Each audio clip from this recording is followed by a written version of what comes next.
I got a tweet here from Imad Mostak. We're just gonna call him Mosquito. But he put out this post. This was a tweet maybe a couple of days ago, and it says, before discussing if something is ethical or unethical, it's probably a good idea for folk to agree with what the term actually means. Ethics of business can be summarized in. And then he says, like, seriously. Okay, when you're like a 10-year-old. So, like, seriously, also worth clarifying the difference between ethics and morals. Oh, like, seriously? You do know that they're basically the same thing. So as legal is easier to come to a common understanding on. As an aside on Dance Diffusion, which is the music AI generation software, the laws are different for audio versus image. And it's not so much that the laws are different, it's that the enforcement body is different. So one of the things that we say a lot is you can point to the smoking gun of why aren't they scraping music in the same way they scrape visual, like visual IP, visual arts. And usually we say it's because, well, they know they're going to get sued. And right here, he's basically saying that. He's saying the laws are different, but they're not really different. They're just much more readily enforced by the governing bodies of the music industry, the RIAA, etc. So he goes on to say, a lot of anti-AI folks are basically arguing for visual DMCA, when you really look at it, which would be good for big companies and bad for artists.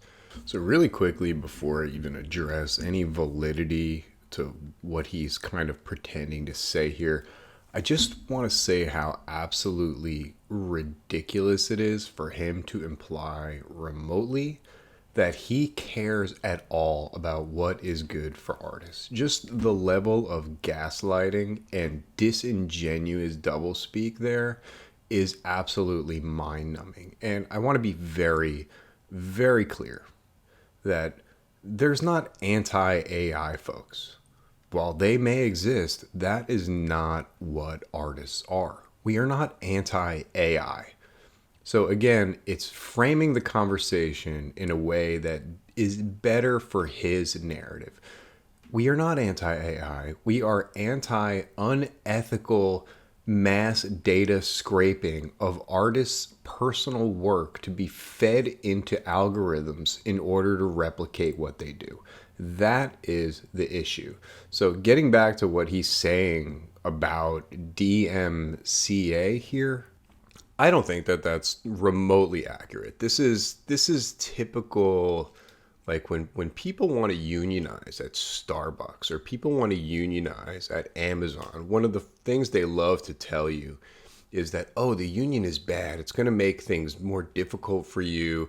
It's going to cost you money. It's going to make problems. But we all know perfectly well that being in a union is really good for workers.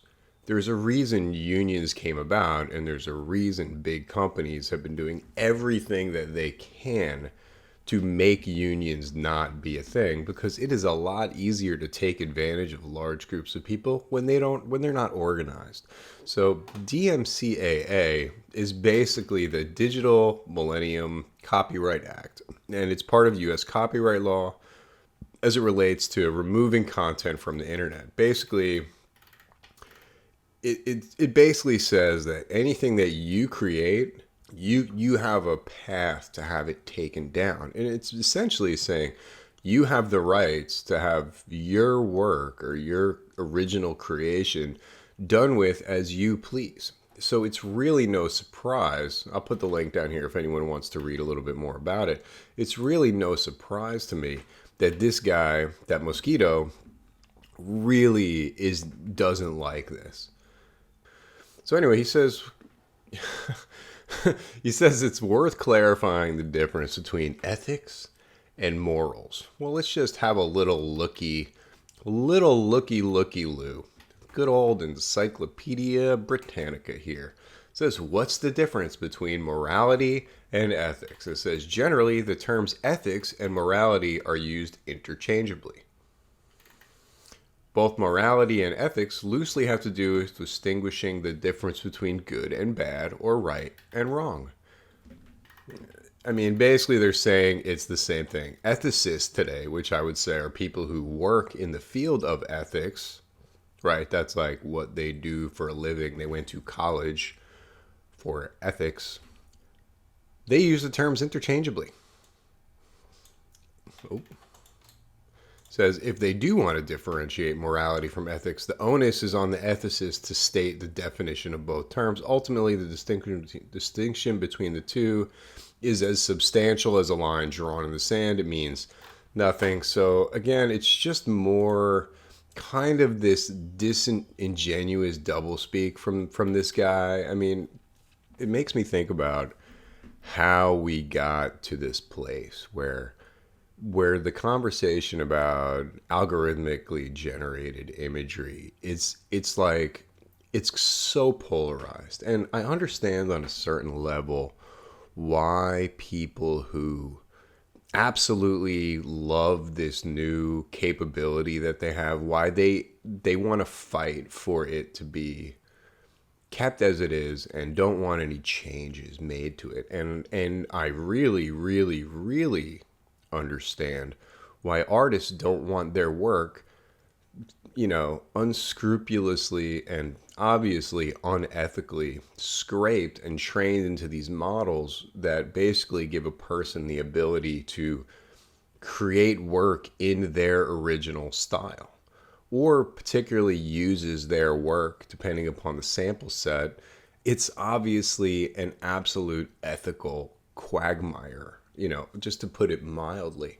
So it's like, how did we get to this place where it's so polarized, where it's so hard to find a tempered or middle ground oriented conversation? We go from like, look, I don't see a lot of artists actually bullying people. I don't see artists going like, and look, it's not that it doesn't happen. I think artists have every right to be upset. And I don't think that AI art or algorithm art image generation users necessarily have a right to be upset unless they're personally attacked, right? And, when somebody personally attacks us, we get upset, and that's valid. But in the context of this whole conversation, like, you guys are using artists' work without their consent, and they really do have a right to be upset. You don't really get to be upset because they're upset.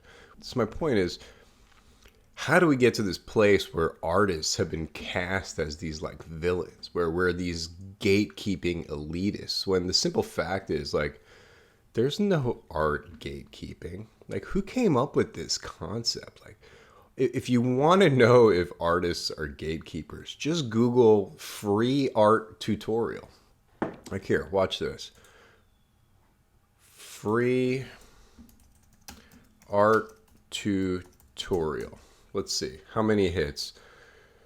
227 million results.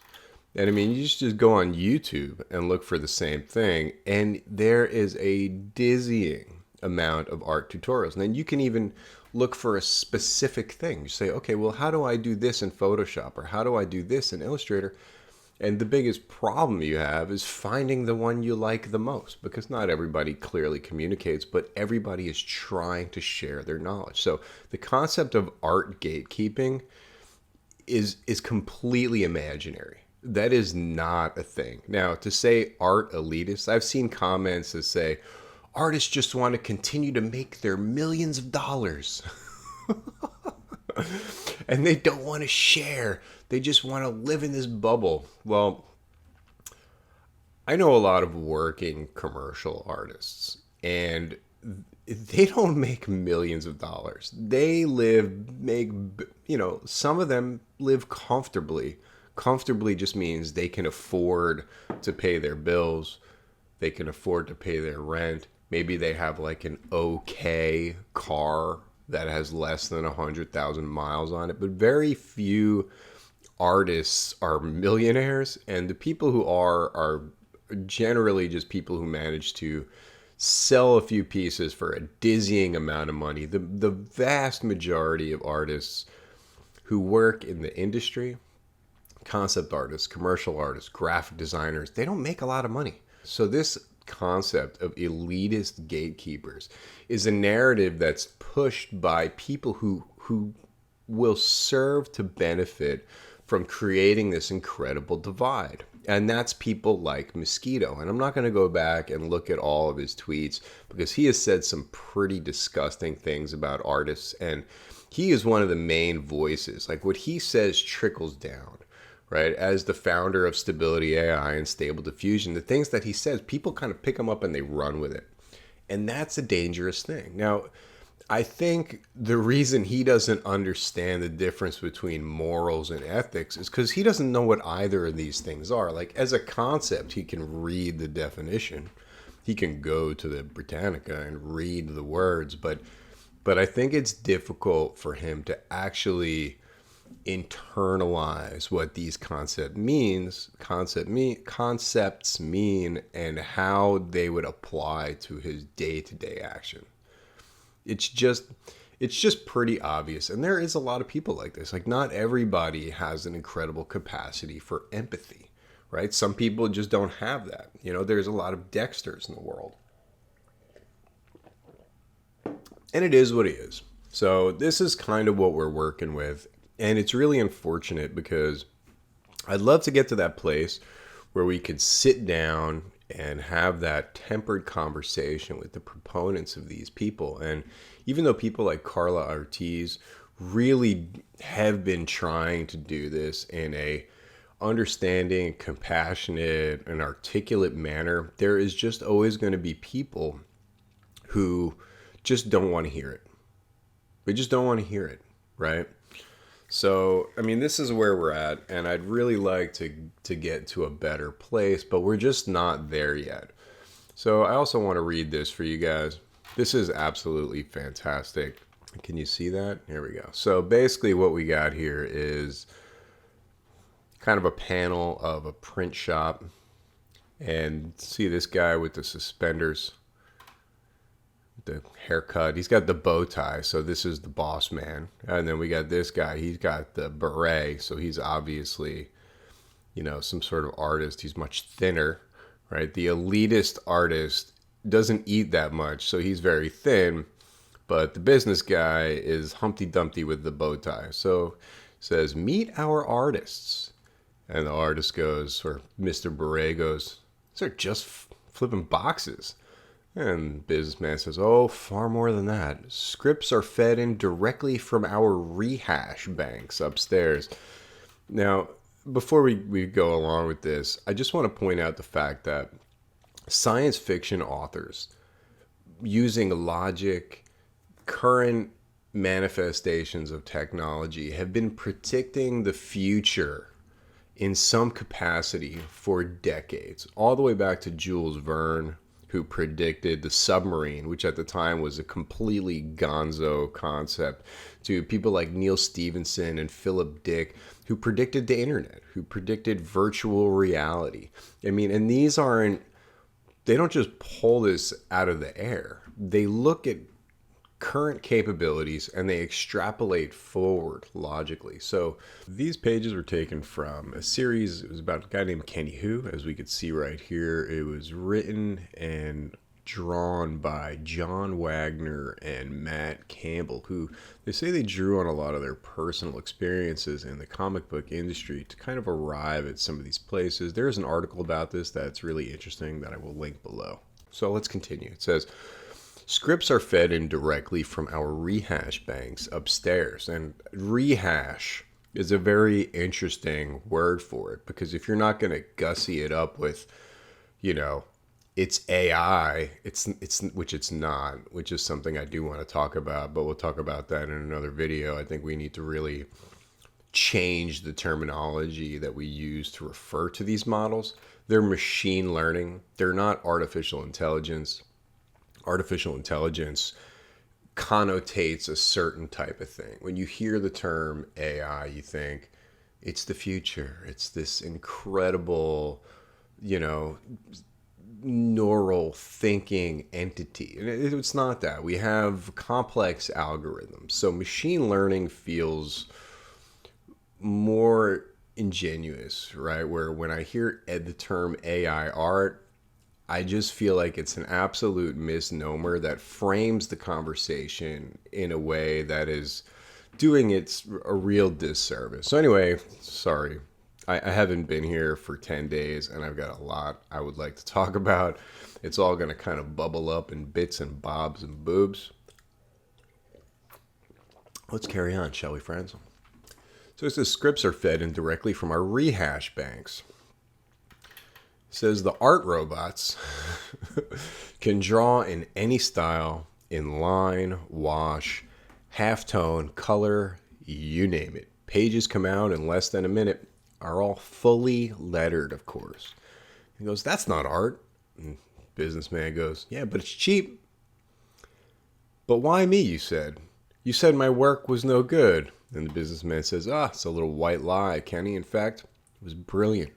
A major new talent, if ever I saw one. Quite unique. At least you were. You see, you made the mistake of dozing off. Zoom lagged, I suppose. Understandable. So I took the liberty of feeding your portfolio into one of our machines. With enough input, they can mimic any style. Kenny Who meet Jimmy Who. Obviously, Mr. Beret here, you can see from the look on his face, not super happy. He says, it's me, my art, churned out by a machine. Says it's outright theft. It's got to be illegal. And Mr. Businessman says, no, it's not at all.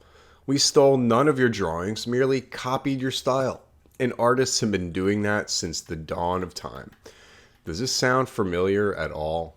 I mean, this is the fact that this writer in 1985, 1986 was able to extrapolate that this is what was going to be, and these are the exact arguments, really just shows how brilliant and how relatable, right, both sides are. And I think it speaks to why we are where we are, right? It's so easy to, okay, I'm sorry. Let's continue reading and then I'll ramble about it when I'm done.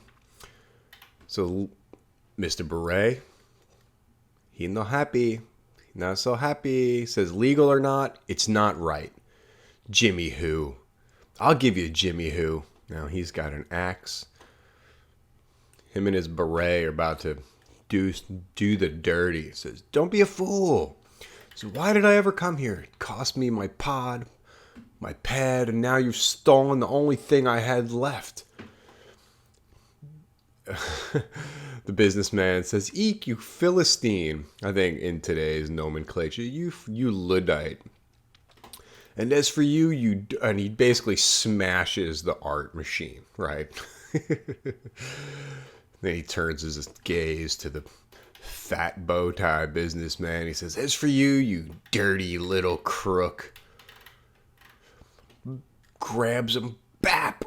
And we can only assume that something bad happens to Bowtie Man. He says the red rage is suddenly gone, and Kenny Who is faced with the appalling consequences of his actions. He says, oh my Izzy, I've broken the law in Mega City 1. I'm done for. Look, when you break the law in Mega City 1, you're going to meet Judge Dredd. You're going to meet one of the judges, and their law is absolute. But the beauty of this is that this is very relatable.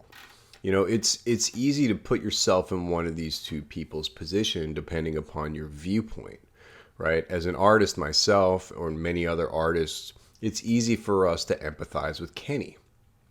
But as someone who perhaps is an AI art user or algorithmic image generator enthusiast, it's easy to potentially, I don't want to say empathize, but make a cognitive justification for saying, well, you can't copyright your style. Technically, what this guy did is legal. There's nothing wrong with that. So legality and ethics, again, we get to two different things, right? Not everything that's legal is ethical.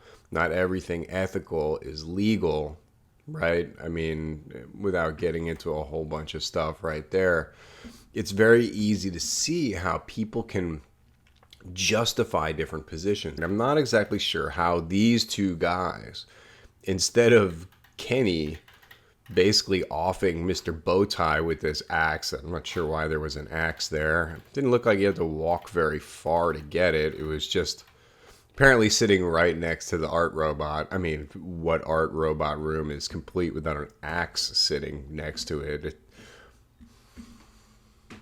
I'm just saying, it's good. A lot of axes laying around, but you kind of you get caught up in this kind of moral ambiguity, and that's part of. I'm not saying that's why I understand why we're here, but how do these two people get to a middle ground? This guy feels like his entire life's work was stolen easily by someone who's completely immoral and unethical, and Mr. Bowtie says, well, it's completely legal. And this guy says, well, that doesn't make it right. And I think that really encapsulates where we're at right now. It's really human. So I don't know how we get to a better middle ground where this conversation is framed better. When you have people like, Mosquito over here saying, well, blah, blah, blah, artists are gatekeepers, elitist gatekeepers, and let's talk about the difference between morals and ethics, which we just saw there is none. So he's creating these double speaks and these narratives that are then taken and run with by people who want to justify their position. But at the end of the day, it's not about algorithmic tools. It's not about the capability of diffusion models. What it's about is the work fed into it. So I think a lot of artists would be really happy to have a diffusion model that they can incorporate into their workflow, but just one that isn't built, right? Because there's two parts to these models. There's the software and the code, and then there's the training model, right? And they work together. If we could have one that pretty much, we can feel guaranteed that whatever we have generated doesn't accidentally pull from some other artist's work, we could feel okay about using that, right?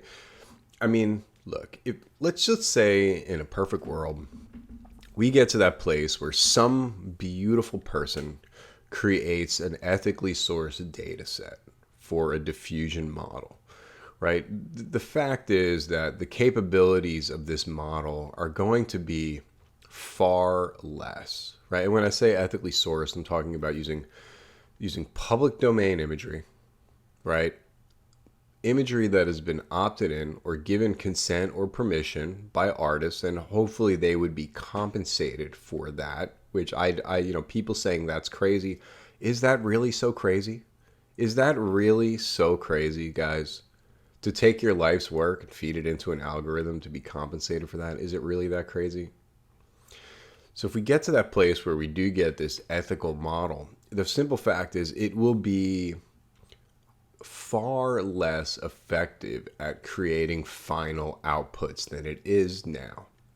And as soon as you get that, the people who are accustomed to being able to generate anything they want, whether that's kind of inappropriate imagery, kind of naughty nuggets, or even violent nuggets, or even just basically ripping off people's style like Sam Does Art, or other well-known artists, as soon as they see that capability taken away, they're going to get upset. And that is what we saw with the unstable diffusion crowd. As soon as Stable Diffusion 2.0 rolled out, and some of the abilities were kind of neutered, they got very upset and they wanted to create their own model, right? And that's where we saw, we didn't really cover this. I've been trying not to cover the unstable diffusion people because I think many of them are perhaps unstable. Now, real talk, I have been on their boards and there are voices of reason in there. There are measured people who will come in with comments saying like, hey, like, let's just Look, there's nothing wrong with removing artists' work from the database who don't want to have their art in there, and those few measured people, I don't see the responses that they get, but what I do see is that the responses that they get have little messages over them that says this comment has been deemed unsuitable according to community guidelines. So they're obviously being attacked. And it's just very unfortunate. But my point being that the unstable diffusion crowd, when they saw the capabilities being neutered to a degree, and it wasn't even that bad. I mean, yeah, sure, they couldn't make their naughty bits so much, or their violent naughty bits. And they were upset that Greg Rakowski, when you used his name as a prompt, that it didn't return as good results. And the fact that they felt so entitled to that, like, well, that's ours now. Like, how dare you take his work away from us, is very telling. And I think it's less about people are just bad people, but like when you give somebody something and then you take it away, like then you're an Indian giver, and people don't like that. So whose fault is that? That all stems from the initial people who aggregated and trained these data sets with everything and anything under the sun, giving that to everybody. It's hard to take that away without people getting upset. Now, again, some people are human beings and they're like, yeah, like I probably shouldn't have had that. I can still use this thing. You know, I don't need to use artist prompts. But my point being, when we get that ethically sourced model, which at that point, first of all, whoever does that is going to be an absolute hero and legend, and you will be applauded by artists around the world. The fact is that that model isn't going to be able to really do things on the level that it currently does. And I am 5,000,000% okay with that, because at that point, it will require more artist intervention. At that point, it becomes more of a tool instead of an end product generator, right? And I'm all for that. Like, I wouldn't mind having a way to just generate custom stock photos to a degree, generate kind of custom textures, maybe do a little bit of composition research, and then take those things, incorporate it into my workflow, and have it augment an artist process, as opposed to what it currently meant to do, which is completely replace artists in the process. And I would be all for that. I'm not sure when or how or who we're going to get that, but I think it's going to be difficult, because once whatever happens, if there's legislation, if there's laws that start to prohibit it, that just, you know, the disgusting appropriation of people's IP, and they start to take these things away, because these tools are out in the wild, people are going to get upset. And because Stability AI has released these models as open source, and just a nugget I want to hang on that to all the people who says, well, it's open source, they're not trying to make any money. Take a step back and think about it like this. If you are Stability AI and you see the writing on the wall, you know what you did is pretty unethical, and at some point down the road might become illegal.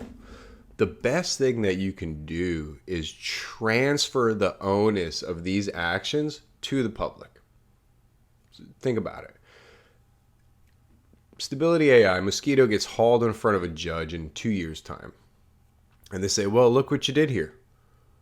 This is obviously like not okay, my guy. And he's like, well, you know what? It was in the beginning, and he spins a tale of, it was for research, and we were trying to expand the frontiers of human knowledge. And we realized what we did was wrong after the fact, and we made a couple of changes in concession. Stable Diffusion 2.0, remove NSFW, removed Greg Rakowski as a, not his art, just change the clip model to, you know, they can show good intentions, but say, but look, it's in the public domain. It's really out of our hands, but we really tried to do the right thing. And it gives them an argument that kind of gets them out of it. But at the same time, they don't lose any money, because they have been able to leverage this technology as a sort of proof of concept. And they've leveraged it to the tune of over 1 billion, with a B, $1 billion. So just think about it, right? If you want to say they're not making money off it because it's open source, well, they're definitely making money, because this is the first of many different diffusion models.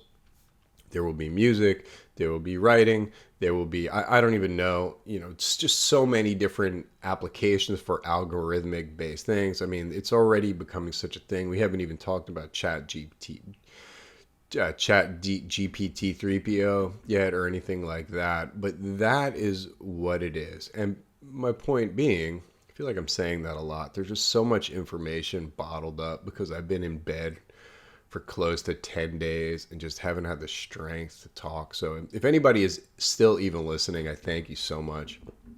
But, look, when they say the genie is out of the bottle, you can't put it back in. I mean, I hate to say it, but there's really something to that, because even if we get the genie back in the bottle, Stability AI has given everybody their own little bottle, right? And now they've got a bottle on their home PC, and they can just they can just rub the bottle and get anything they want to pop out of it, because they have Dream Boost. So they can just go on the internet, take whatever they want, and just rub the bottle. Rubber, dub. I mean, and that's kind of where we're at. So when the ethical model comes out, artists will use it, but a lot of other people may not. Now, the question is, what can they do with we're going to call it the unethical model. What can they do with their unethical model? That depends on what the laws say. Now, people can do anything for their own personal use, right? If you're doing something in your basement and it doesn't see the light of commercial day, then that's kind of an isolated thing. And that's a much bigger conversation that I don't want to ramble for 2 hours here. I want to I'm already kind of exhausting myself. While I don't have COVID anymore, I still am very, very tired. I do have a lot of work to catch up on today, which I'm kind of dreading. So wish me luck, my friends. But, I mean, that's kind of where we're at. I'm looking forward to see what happens in the coming period. It's so funny. Like, just so much information. I originally wanted to talk about this, and I spent 45 minutes talking about a bunch of random other shnikey, just so I could say why this article is remotely relevant to the algorithmic image generation conversation. And just coming back to it, the reason this is valid is because it really just speaks to the way that they handle our data, they handle our IP. And essentially what this article is talking about here is that Meta, have y'all seen the metaverse? I sure do like Nintendo Wii. Meta has been fined 346 million euros. Now, let's be real. While that is a lot of money, it's not game breaking for them, even though their stock, and they have had an absolutely dreadful couple of years. This doesn't do a ton of money. Let's see, $118 billion that they made in 2021. A 1 billion is 1,000 millions. So they've got 100,000, a little more, 100,000 millions. So if you have $100,000 and somebody asks you for $346, it's nothing. You just go, just take it. Here's $500. Keep the change. Suck it, pleb. So it's nothing. But having said that, the point being is that the reason they were fined this chump change is, look, if anybody has ever used Facebook or Instagram, which I know a lot of artists out there have used Instagram, every now and then you'll get I think actually on my phone currently, they've rolled out a new updated ad terms of service. And you have one choice, and that's accept. right? There's no choice here of how they're going to use your data. So it makes you kind of wonder, like, why even show me this if I'm not going to have any kind of choice? Why don't you just do whatever the hell you're going to do anyway? We're all so embedded in your platform. We pretty much all have Stockholm syndrome at this point. We're just gonna keep calm and carry on, no matter what the hell changes you make to the algorithm, no matter what you do to my engagement, no matter how throttled you create my account so I can't reach anybody who I spent years building up. I have maybe 6,000 or 7,000 followers. It's not a ton, but when I make a post now, it shows that to like 3% of my people who follow me. And they're not bots. These are actual human beings. Now, I can't say that all of them are still active, but it shows you how many accounts reach. And it's nothing, but they certainly want me to pay to promote my post, which I will never, ever do because it feels disgusting. Like, it's very like, oh, please look at my little piece of art that I made. I'm desperate for validation. Like, I just don't care.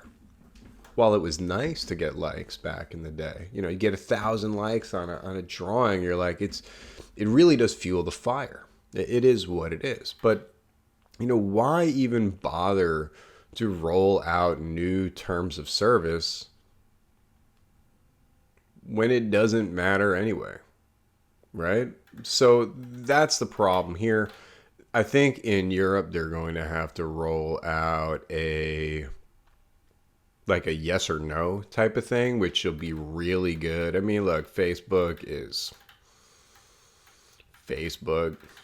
They're gonna do Facebook things. They just want to do Facebook things with my hood rat, Facebook things with my Facebook friends. You know what I'm saying? Like, it is what it is. But the fact that they're being taken to task and somebody is stepping in to say, look, you got to really be more responsible with data is a good thing. I mean, look, it's relatively meaningless, but it's about the conversation and how they handle people's IP. Data is different than IP, right? Meta's make a video thing that they are making. I mean, let's just look at it while I very briefly talk about this. The data set that Meta make a video uses is pretty much a data set of completely yoinked YouTube videos, which is pretty damn dubious. I mean, at this point, it just still looks so bad that I don't think a lot of people are that worried about it.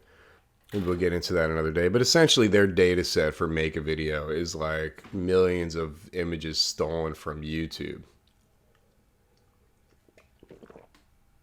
High five. Great job. And the last thing I want to kind of talk about really quickly, and then we're going to shut this down. My voice is going poo-poo town. For anybody using Adobe Creative Cloud, and you might have seen this on Twitter, if you go into your settings on Creative Cloud, let's just do this really quick so I can show you the actual path here. But if you go into your settings and hit your Adobe account and open Creative Cloud on your computer, click on your little picture icon, go to Adobe account. It's going to take you here. It's going to take you here, and you're going to see privacy and personal data. And immediately, you'll notice that these are by default set to on. Right? That's not great. So we have desktop app usage. Yeah, they can pretty much see a lot of what you're doing. So you just want to go ahead and turn that off. And content analysis says Adobe may analyze your content using techniques such as machine learning for pattern recognition.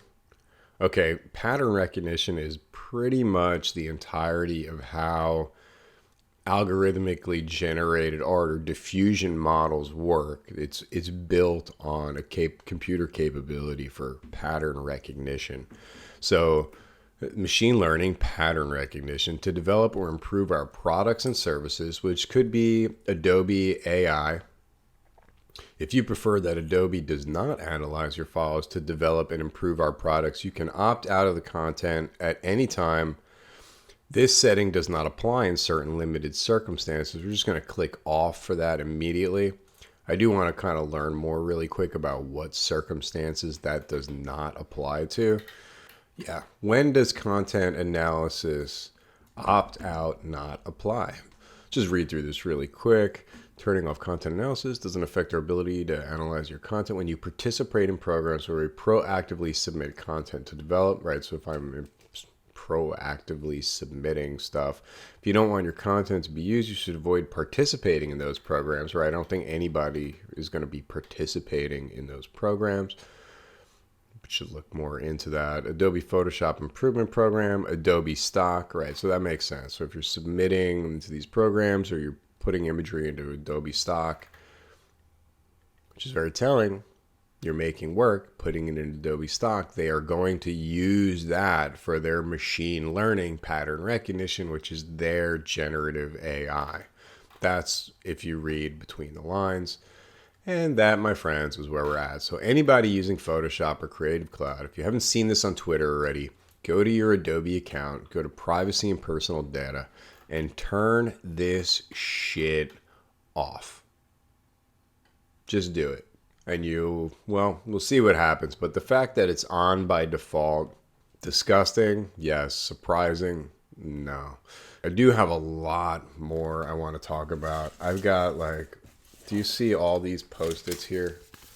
This is all different shit that I want to talk about. There's so much. There's just a million things to talk about. I just don't have the strength to do it. Maybe I'll try to make some more today, but my plan is to I do want to start posting a lot more. There is so much to talk about, and I'm changing my focus a little bit from being just kind of angry about this to more solution oriented thinking. Like, how do we find middle grounds? And it does make it difficult because we've all seen this video. Dear Lord. Wow. Right? I mean, this was probably one of the most condescending hot takes, self-serving hot takes I have seen on the issue probably to date, even more so than what some of the crap that Mosquito says. This was absolutely infuriating. And then the fact that, I don't know, if not everybody knew that this guy and this guy, who we all know, they're brothers. Like, literally brothers. They have family dinner together on Sunday, as they said, and they got together for a nice family meal on Sunday. Had a nice talk about AI at. Awesome. So this guy, and I maybe do need to do an entire video on this, but Jazza, as one of the biggest art content creators, I think a lot of us have noticed in recent months that this guy has really, I'm not sure how to put this in a way that, I mean, look, it just feels like he's completely betrayed his art community user base by fully supporting these AI at creation tools. And it's a little upsetting. And at the end of the day, when I look at Jazza and I look at the art he makes, look, I'm never going to disparage somebody for making art. He's a good artist, right? Is he Greg Rakowski? Is he Kim Jong-gi? No. Who is? None of us are, but that's the goal, right? That's why you engage in the lifelong process of creating ad, right? You don't go from zero to Rakowski. Like, what's the point of that? But he has been promoting AI ad on his channel kind of for a while now, and it's kind of disgusting. I mean, I unsubscribed to him a while ago when he started doing this, but it's important to realize that Jazza is more invested in his business of his YouTube channel and selling his art products, which is a very serious conflict between AI at and those things, because they are essentially in a way mutually exclusive. Like, you don't need his art tools if you use an AI generated ad, right? It just is what it is. But a lot of people feel like he has absolutely betrayed his community. And these two brothers, they're kind of the same mind. And while I do expect more from Jazza, I expect him to tell his brother, like, hey, you got to really think about this. You got to really think about that. There's a balanced middle ground. Here, he hasn't really done any of that. He's be like, this is great. Oh my God, mate. Wow, it's amazing. It's extremely disappointed. And I just look, this video, which is, I want to refresh this really quick. Let's see where we're at with the likes versus dislikes. I do not want to hear oh Lord, do not want to hear a single second of that. 10,000 likes to 6.7 thousand dislikes. So I would say that's a pretty...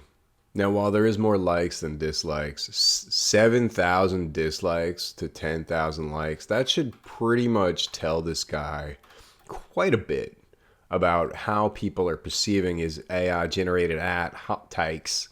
And they're not receiving them particularly well. Now, this guy, in his video, basically came to the conclusion that artists are bigots. Yeah, artists are bigots. This is dangerous and perpetuates the wrong stereotypes. I said I wasn't going to get into this, but I mean, fuck this guy, man.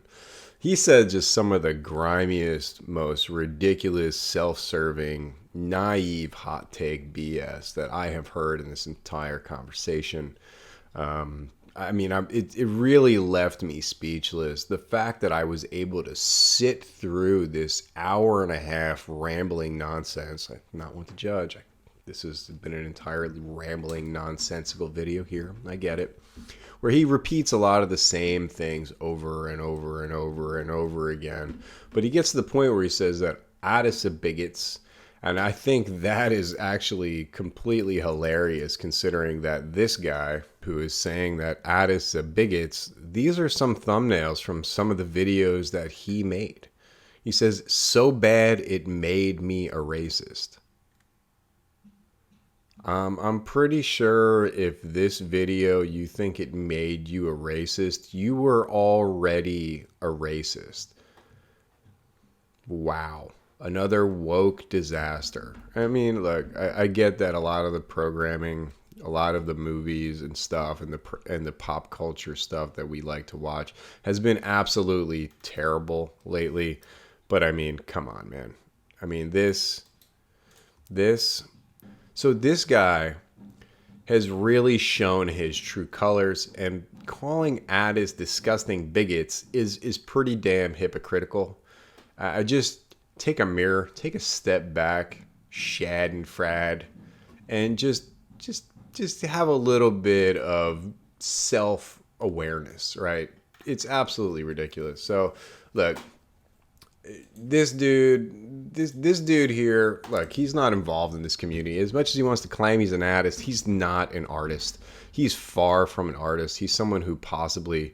He said he wanted to be a comic book artist when he was young. Didn't want to put in the time because, you know... It's hard. Yeah, it's hard, man. You're just lazy. But his brother, we expect a little more from. And I think I might do an entire other video on this. Like, has Jazza betrayed the art community? And I think to a very large degree, the answer is yes. Now, is it too late for him? Of course it's not. Is he beholden to the YouTube click algorithms? He said he's got a studio, he's got a staff. I understand that. And I think in one video I saw, he actually said that. He's like, look, I'm running a business here. I have to ride the algorithmic wave. That's not the exact words he said, but that's really what it was. And I understand that. And I wish he would be a little more forthcoming about that, because I think then it it changes the lens you view it through. Like, this guy's just getting clicks. He doesn't actually think what he's saying. But is it too late for Jazza to actually take a step back and gain a little solidarity with artists again? No, it's absolutely not too late. Look, he, at the end of the day, he is aware of the issues. He knows what the Lion database is. He knows how artist prompts are disgusting.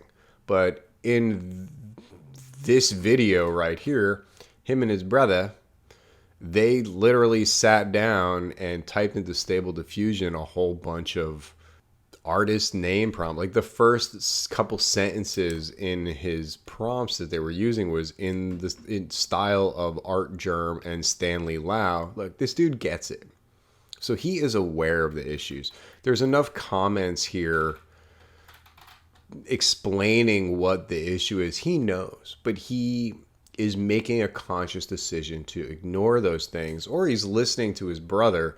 I would not listen to that guy. He is like, he's kind of a racist pud, Jazza, and you can do better. So, has Jazza betrayed his community? Yeah, I mean, that's pretty obvious, but is it too late for him? Absolutely not. Jazza, if you're listening to this, I know you're not. Very few people are listening to this. Very few people are listening this late in the video. But look, come back, bro. Come on back to us. But on that note, much love, guys. I appreciate you all watching. Happy New Year. Just sending so much love. Don't forget to create. Don't forget to paint. Don't forget to draw. Don't forget to exercise your creative muscles. It is good for you. The process of creating is good for you. That's one thing that a lot of these people just kind of don't get. But maybe at some point they will. But I'm out. Much love.